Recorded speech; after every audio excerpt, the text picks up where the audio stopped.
Assalamualaikum warahmatullahi wabarakatuh. Seperti janji kemarin, hari ini kita akan melanjutkan tema yang kemarin, yaitu larangan merendahkan diri di hadapan hartawan agar mendapatkan hartanya. Jadi pembahasan kita yang kemarin itu sempat tertunda karena terlalu banyak, dan hari ini kita akan melanjutkannya. Bismillahirrahmanirrahim. Wahai orang yang memamerkan amalnya, wahai orang yang munafik, wahai orang yang musyrik, janganlah kamu sekali-kali meremehkan mereka. Janganlah kamu mempersoalkan perbuatan mereka yang terjadi di hadapanmu. Mereka adalah orang-orang yang luar biasa, sedangkan kamu termasuk orang biasa. Sudah barang tentu hal yang tampak aneh bagimu, tetapi biasa bagi mereka, padahal kamu masih tetap menganggap aneh. Jadi dalam kalimat ini Syekh Abdul Qadir Jailani menyarankan kepada diri kita agar kita ini jangan suka meremehkan kepada seorang wali atau orang-orang yang soleh.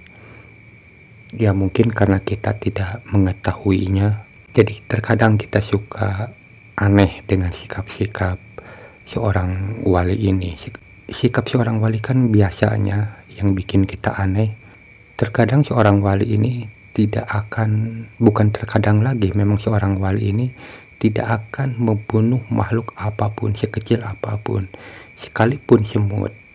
Nah, ketika seandainya si wali ini sengaja atau tidak sengaja menyakiti semut, dia akan menangis. Atau tidak sengaja dia mencopot tumbuhan atau rumput, dia akan menangis. Dan hal ini seakan-akan menurut diri kita itu aneh. Kok segitu aja menangis? Kan itu wajar. Pasti kan kita akan berpikir seperti itu. Tetapi bagi seorang wali, hal ini tidak bisa diremehkan. Karena seorang wali itu sangat memahami betul bahwa segala sesuatu yang dia lihat itu adalah makhluk Allah. Dan di situ juga ada Allah.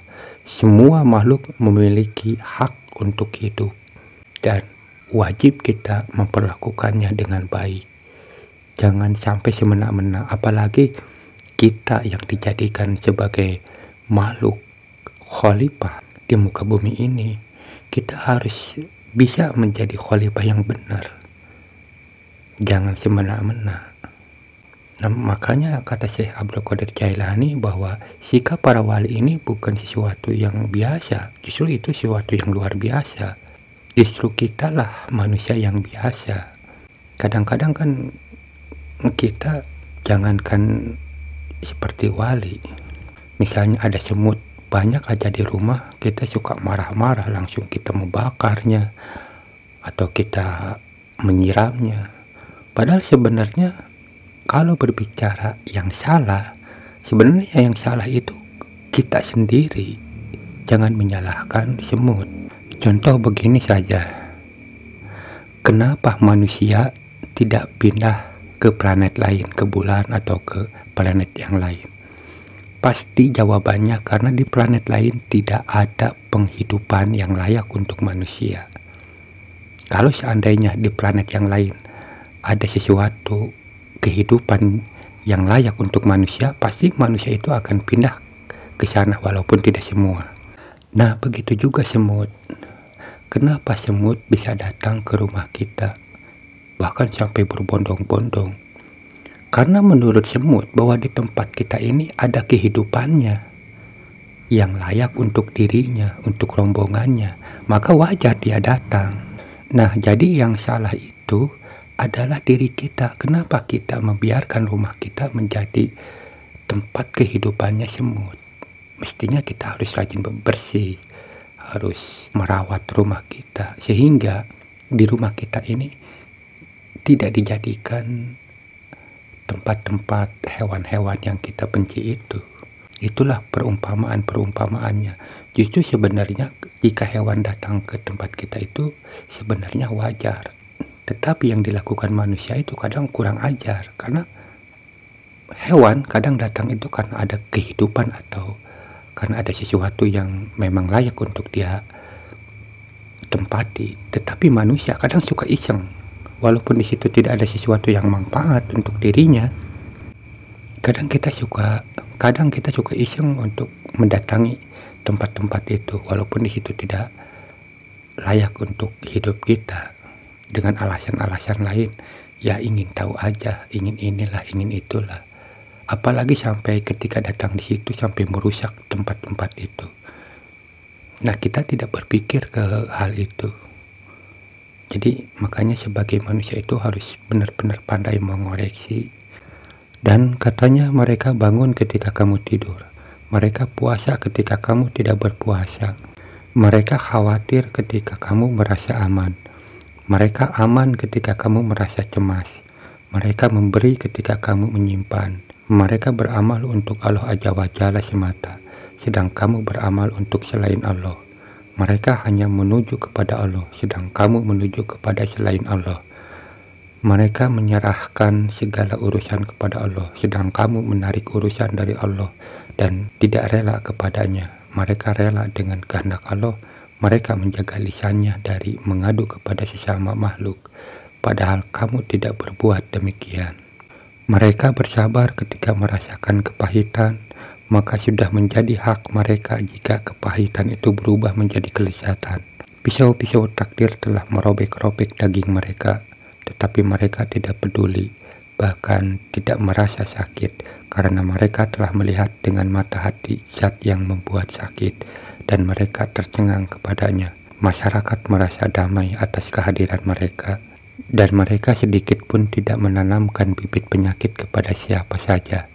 Maka dikatakan, sesungguhnya orang yang baik adalah orang yang tidak pernah menyakiti semut yang sangat kecil yang hampir tidak bisa dilihat.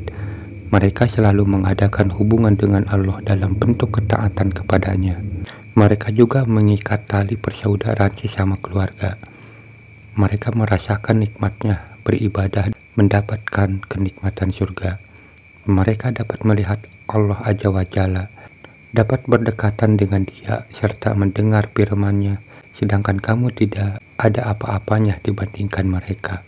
Berusahalah untuk bertaubat atas dosa-dosamu, atas perbuatanmu yang tidak punya malu, dan atas keberanianmu menentang Allah. Memang kalau kita pikir-pikir sebenarnya kita ini orang yang terlalu berani, karena kita ini selalu menentang Allah. Ketika Allah memberikan sesuatu itu kita nggak terima, ngeyel, marah. Itu kan sikap-sikap yang menentang kehendak Allah. Padahal kita sendiri mengakui bahwa Allah itu segala-galanya, dan Allah itu maha kuat, maha gagah. Tetapi pada kenyataannya ketika Allah menginginkan itu kepada diri kita, dan hal itu sesuatu yang pahit bagi kita, kita tidak terima. Inilah kebodohan-kebodohan kita yang selama ini kita tidak menyadarinya, tetapi kita selalu merasa diri kita ini benar. Ini orang-orang aneh, maka wajar para nabi, para wali selalu bilang kepada diri kita itu manusia-manusia yang bodoh, yang tolol, yang munafik. Dan kita tidak menyadarinya bahwa diri kita itu seperti itu. Dan katanya, celaka kamu, perasaan malu itu dari Allah, bukan dari makhluk. Dialah yang ada sebelum segala sesuatu ada. Tetapi kamu malu kepada makhluk dan berani menentang Allah. Padahal Dia maha pemurah dan maha kaya. Kebiasaan Dia adalah pemurah, sedang kebiasaan selain Dia adalah kikir. Kembalilah kamu dengan segala permintaanmu kepada Allah. Dia lebih utama daripada yang lain. Mintalah petunjuk kepadanya dengan segala ciptaannya. Jagalah batas-batas agamanya, serta tetaplah kamu bertakwa kepadanya. Maka Dia akan memberi petunjuk kepadamu, dan kamu menjadi asyik jika memikirkan ciptaannya. Mohonlah petunjuk kepadanya, menghadaplah kepadanya, dan jangan hiraukan keindahan dunia dan akhirat. Sesungguhnya bagianmu dari keduanya tidak akan terlewatkan. Menghindari dari segala sesuatu selain Allah akan membersihkan hatimu dari berbagai kotoran. Jika Dia tidak menunjuki hatimu, maka kamu seperti hewan yang tidak berakal. Orang yang dipimpin oleh akalnya untuk taat kepada Allah akan mengerti kedudukan akalnya. Maka dengan akal itu kenalilah dirimu dan Tuhanmu. Jadi teman-teman, sudah jelas ya, ketika kita sudah belajar tasawuf atau kita sedang meniti belajar tasawuf, maka orientasi kita ini berbeda dibandingkan di awal, yang dimana kita di awal kita hanya memahami syariat dan tujuan ibadah kita itu hanya untuk surga, untuk akhirat. Tetapi ketika kita belajar tasawuf, maka tujuan kita ini harus bergeser, yang tadinya ke surga, maka di sini jangan mengharapkan lagi surga, tetapi Allah itu sendiri. Hanya saja di sini kita akan kebingungan. Kebingungannya begini. Kalau syariat kan sudah jelas kita harus mengharapkan surga, karena surga itu kenikmatannya begini, dan begini. Nah, sementara kan kalau kita tujuan kita hanya Allah, kenikmatannya apa? Jadi seakan-akan kita ini apa sih enaknya dekat dengan Allah? Apa sih nikmatnya dengan Allah? Nah, inilah permasalahannya.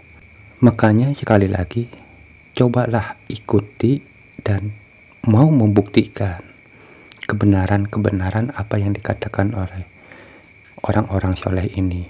Nah, sebenarnya kalau kita dekat dengan Allah, itu kebahagiaan apapun itu akan kita dapatkan. Bahkan kebahagiaan yang ada di alam dunia ini, mungkin teman-teman bisa membayangkan apa yang membuat teman-teman bahagia. Nah, di antara yang paling bahagia itu, jika dibandingkan dengan kedekatan kita dengan Allah, maka itu akan luar biasa. Dan saya pribadi, sebelum mengenal atau merasakan hal itu sesuatu yang menjadi pertanyaan di benak saya, seperti halnya teman-teman.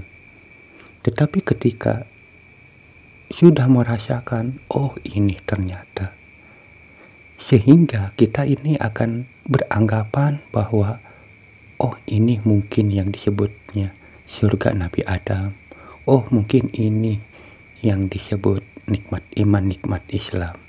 Karena kenikmatan itu tidak bisa dibayangkan nikmatnya itu, dan bisa mengalahkan kenikmatan yang ada di alam dunia.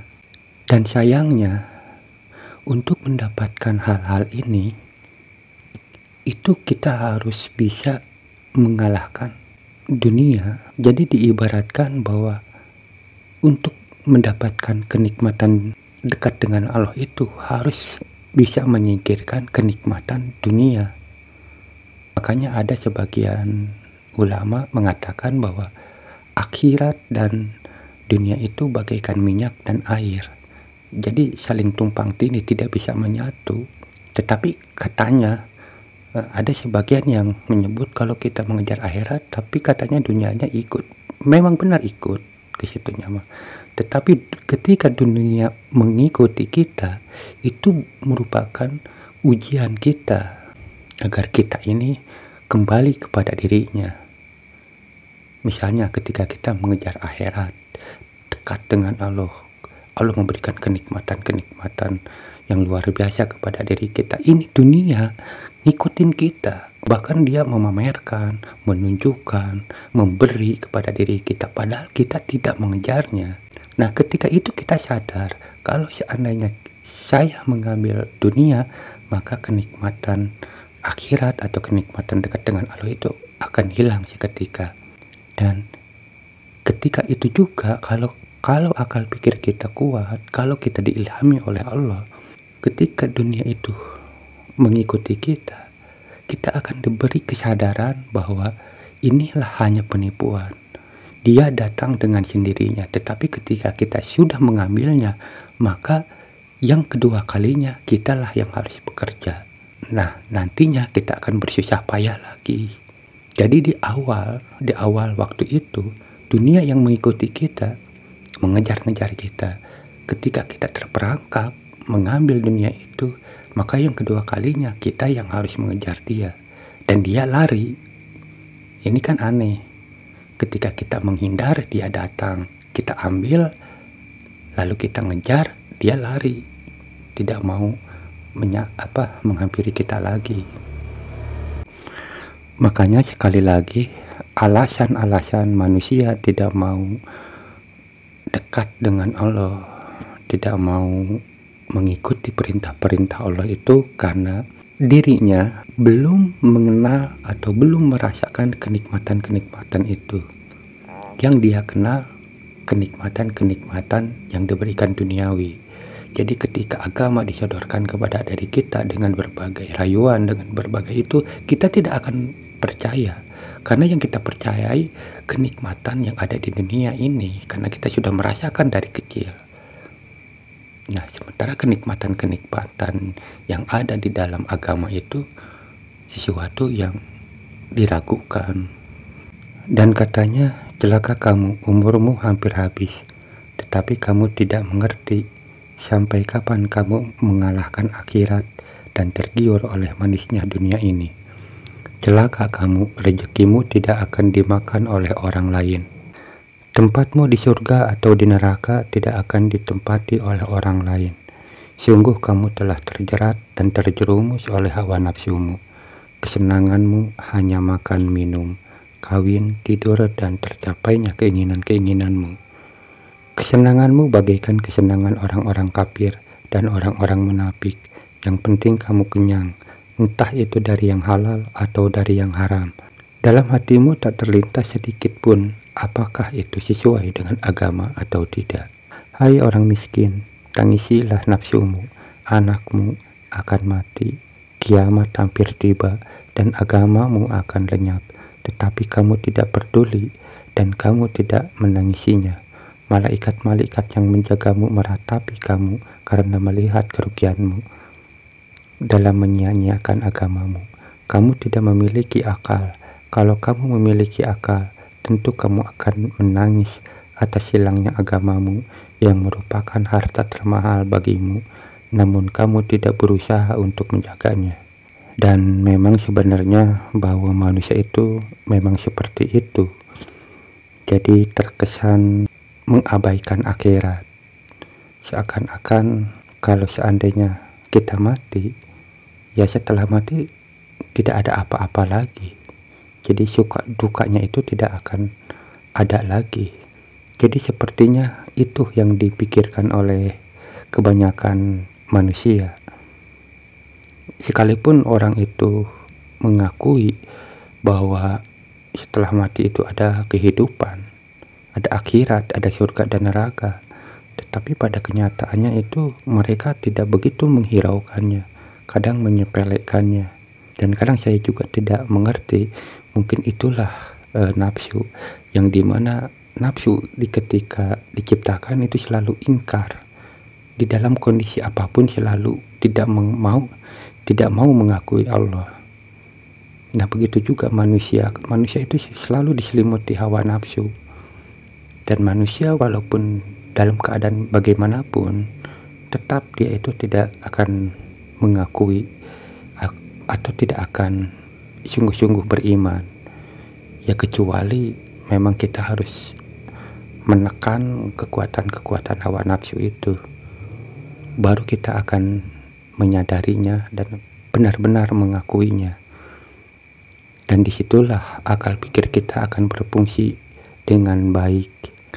Akal dan perasaan malu keduanya merupakan harta yang sangat tinggi nilainya. Ilmu yang tidak diamalkan, akal yang tidak digunakan, dan hidup yang tidak menguntungkan adalah seperti rumah yang tidak ditempati, harta yang tidak diketahui, dan makanan yang tidak disantap. Jika kamu tidak mengerti kedudukanmu, maka aku mengerti. Aku mempunyai cermin agama, yaitu hukum lahir, dan cermin makrifat, yaitu ilmu batin. Bangunlah dari kelalaianmu, basuhlah mukamu dengan air kesadaran, lalu perhatikan sikapmu. Seorang muslim atau kafir, mukmin atau munafik, mengesahkan Tuhan atau musyrik, orang yang pamer atau yang mengumpat, Allah Azza wa Jalla tidak memperdulikannya. Apakah kamu rela atau tidak? Sebab bahaya dan manfaat keduanya akan kembali kepadamu. Maha Suci Zat yang Maha Mulia, Dia Maha Bijaksana dan Maha Pemurah.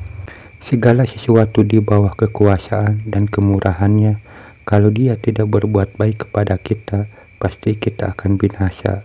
Jika kita menghadap kepada ciptaan Allah, niscaya kita akan hancur.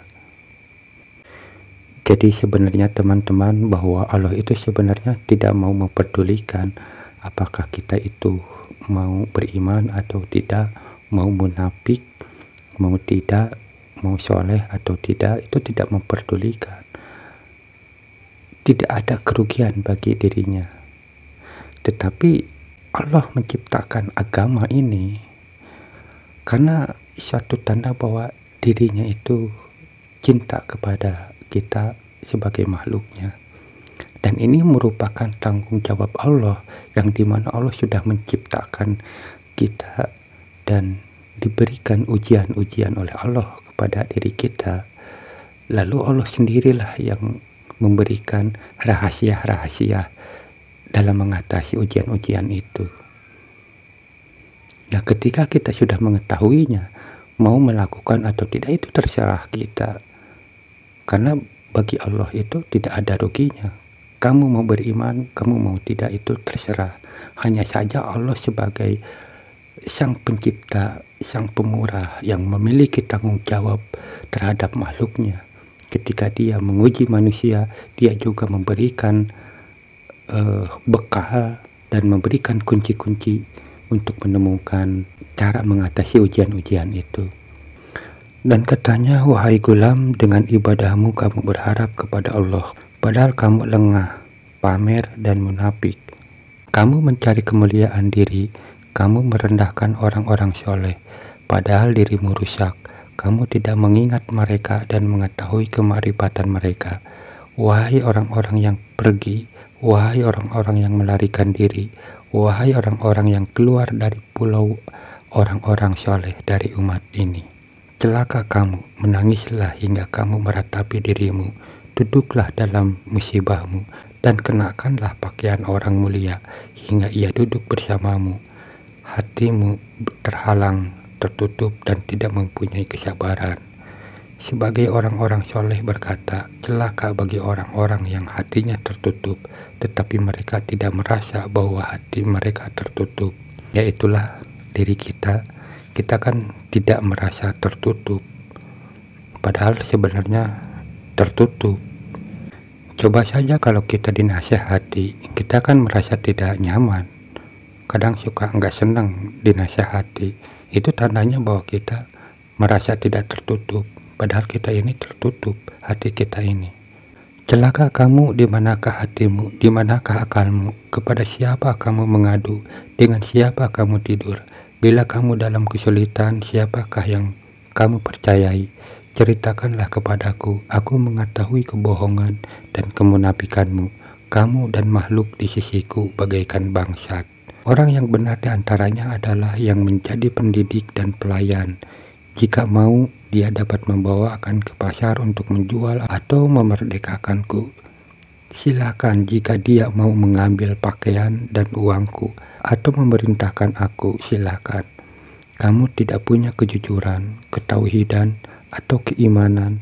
Apa yang kuperbuat terhadapmu, aku akan membelahmu. Kamu seperti kayu kering yang hanya patut untuk dibakar. Ini cacian-cacian si Abdul Qadir Jailani kepada diri kita yang dianggap kita itu orang yang bandel, yang sudah tahu agama juga masih ngeyel, mungkin seperti itu. Dunia ini akan lenyap, umurmu akan habis, dan kehidupan akhirat telah dekat kepadamu. Tetapi keinginanmu tidak tertuju ke sana. Bahkan keinginanmu tertuju kepada harta, benda, dan mengumpulkannya. Kamu mengkufuri nikmat Allah Azza wa Jalla. Jika kamu mendapat keburukan darinya, kamu meronta-ronta. Jika mendapat kebajikan, kamu merahasiakannya. Jika kamu menyembunyikan nikmat Allah Azza wa Jalla dan tidak mau mensyukurinya, maka Dia akan mengambil kenikmatannya dari dirimu. Diriwayatkan Nabi Muhammad SAW, jika Allah Azza wa Jalla memberi nikmat kepada hambanya, Dia suka jika nikmat itu diperlihatkan kepadanya. Nah, dalam sabda Nabi ini mesti kita pahami bahwa ketika Allah memberikan rezeki, maka katanya Allah itu senang, suka jika nikmat itu diperlihatkan kepadanya. Jadi dengan cara apa memperlihatkannya itu? Satu, kita mensyukuri. Kedua, nah rezeki-rezeki ini kita berikan ke yang haknya. Misalnya kita sedekahkan seperti itu. Ini kan kita mensedekahkan rezeki kita, sedekah atau zakat itu sama artinya kita ini memberikan atau ngasih tahu ke Allah. Karena Allah itu meliputi segala-galanya, bukan memperlihatkan itu kita ngomong ke orang-orang ini, bukan gitu. Jadi apa adanya aja. Jadi jangan sampai kita mendapatkan anugerah dari Allah lalu ada orang yang bertanya, kan mau dapat ini kita berusaha untuk menyembunyikannya. Jangan sampai seperti itu. Kalau memang orang itu tahu dengan keberhasilan kita, ya kita syukuri, ya kita alhamdulillah. Nah, di situ kita harus ngerti rezeki kita ini jangan sampai kikir. Ya kita harus bisa memberikan sedekah-sedekah atau zakat harta kita seperti itu.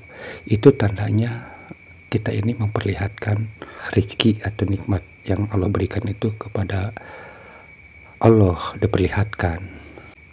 Pada kenyataannya kita ini kan malah terbalik. Ketika kita mendapatkan nikmat-nikmat itu atau anugerah-anugerah itu, kadang-kadang kita suka, istilah orang Sunda, papayutan, kadang menyembunyikan lah istilahnya begitu. Tetapi kalau kita mendapatkan bencana, kita koar-koar ke orang-orang, ngadu ke orang-orang, seperti ingin dikasihani, dibelas kasihi. Tetapi ketika kita dapat anugerah, kita sembunyi-sembunyi. Ini kebanyakan manusia seperti itu. Dan katanya ada kaum tertentu yang hanya mempunyai satu keinginan, yaitu mereka mengeluarkan segala sesuatu dari hati mereka, kecuali satu-satunya yang boleh tetap tinggal di situ. Mereka ikhlas dan beribadah, terhindar dari sifat pamer, munafik atau sum'ah. Hakikat ibadahnya hanya untuk Tuhannya. Sedangkan kamu, wahai hamba makhluk, hamba ria, hamba nifak, dan berbagai keinginan hawa nafsu, keuntungan dan sanjungan, di antara kamu tidak ada yang menjadi pengabdi sejati, kecuali orang yang dikehendaki oleh Allah Azza wa Jalla. Hanya beberapa orang saja, amat sedikit orang yang menyembah dunia, mencintai kelestariannya, dan mengkhawatirkan kemusnahannya. Orang ini menyembah sesama makhluk, ia khawatir dan mengharap kepada mereka. Orang ini menyembah surga, ia mendambakan kenikmatannya, bukan mengharap penciptanya. Orang ini juga menyembah neraka, ia takut kepada neraka, bukan takut kepada penciptanya. Apakah makhluk itu? Dan apa pula surga atau neraka itu? Dan siapakah selain Allah itu? Allah Azza wa Jalla berfirman, dan mereka tidak diperintahkan melain supaya menyembah Allah, serta mengikhlaskan agama baginya. Orang-orang arif dan alim menyembah Allah hanya untuk Dia, bukan untuk orang lain. Hak ketuhanan dan pengabdian mereka berikan secara semestinya. Mereka menyembah Tuhan karena menaati perintahnya dan karena mencintainya, bukan karena yang lainnya. Dan mereka menyatakan berbakti kepadanya, bukan kepada yang lain. Mereka tinggalkan segala sesuatu selain Allah. Kamu adalah gambar tak bernyawa. Kamu hanya melihat sisi lahirnya, sedangkan mereka melihat pada sisi batinnya. Kamu hanya mengerti sisi yang tampak, sedangkan mereka dapat menyibak maknanya. Kamu hanya mendengar yang bersuara, sedang mereka mendengar yang tidak bersuara. Mereka itu mendukung para nabi dari sebelah kanan, kiri, muka, belakang. Sisa makanan dan minuman para nabi untuk mereka. Mereka mengamalkan ilmunya. Mereka lah pewaris pusaka para nabi. Nabi Muhammad SAW bersabda, ulama adalah pewaris para nabi. Jika mereka mengamalkan ilmunya, maka mereka adalah pengganti para nabi dan pewaris pusaka para nabi. Celaka kamu tidak datang dengan kemurnian ilmu. Ilmu yang tidak diamalkan tidaklah ada gunanya, sebagaimana pengakuan tanpa bukti. Diriwayatkan dari Nabi Muhammad SAW bersabda, memanggil ilmu dengan beramal, maka ia akan datang, jika tidak ia akan pergi. Keberkatan ilmu akan hilang sehingga tinggal catatannya saja. Kulitnya masih utuh tetapi isinya telah hilang. Wahai orang-orang yang tidak mengamalkan ilmunya, di antara kamu telah pandai bersair, merangkainya dengan fasih dan cepat, tetapi tidak disertai dengan amal dan ikhlas. Kalau hatimu hilang, maka hilang pula anggota badanmu. Sesungguhnya hati adalah raja bagi anggota badan. Jika raja hilang, maka hilang pula rakyatnya. Ilmu adalah kulit, sedang amal adalah isinya. Hanya dengan menjaga kulit, maka akan terjaga pula isinya. Dan hanya dengan menjaga hati akan dapat dikeluarkan syarinya. Jika dalam kulit tidak ada isinya, maka apa gunanya? Jika dalam isi tidak ada syarinya, lalu akan dibuat apa? Ilmu akan hilang jika tidak diamalkan. Menghafalkan dan mempelajari ilmu tanpa diamalkan, apakah gunanya bagimu? Wahai orang alim, jika kamu menghendaki kebajikan dunia dan akhirat, amalkanlah ilmumu dan ilmu orang lain. Wahai orang kaya, jika kamu menginginkan kebahagiaan dunia dan akhirat, santunilah orang-orang fakir dengan hartamu.